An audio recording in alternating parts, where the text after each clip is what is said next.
Hello students, welcome to the world of physics. Today we are learning an important physics concept called work done by a varying force.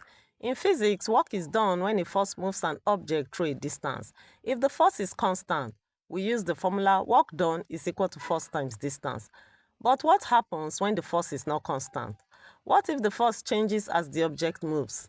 That is what we call a varying force. A varying force is a force whose value changes over distance. It does not remain the same throughout the motion. Examples include stretching a spring, where force increases with extension, compressing a spring, air resistance on a moving object, pushing an object where friction changes along the surface, moving through a non-uniform medium like water or sand. The work done by a varying force is equal to the area under the force distance graph. Let's say we draw a graph with force on the vertical axis, distance on the horizontal axis. The space between the force distance axis on the graph is the area under the graph, and that area represents the work done.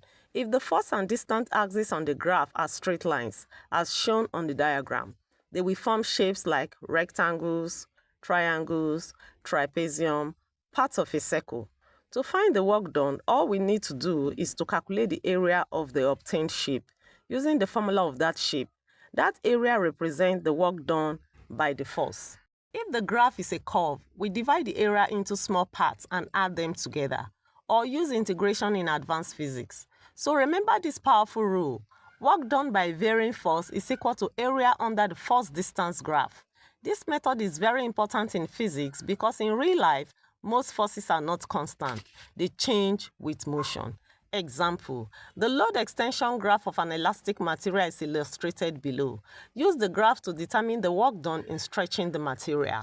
To find the work done in stretching the material, we calculate the area under the graph. Now look at the shape formed under the graph. It is a triangle. So we use the formula for the area of a triangle. Area is equal to half times base times height.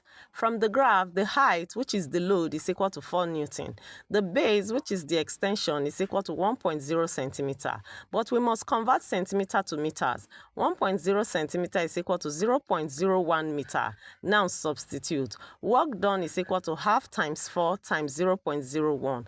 Work done is equal to 0.02 joules. Simple, clear, and easy. Don't forget to like, share, and subscribe for more physics lessons. See you in the next class.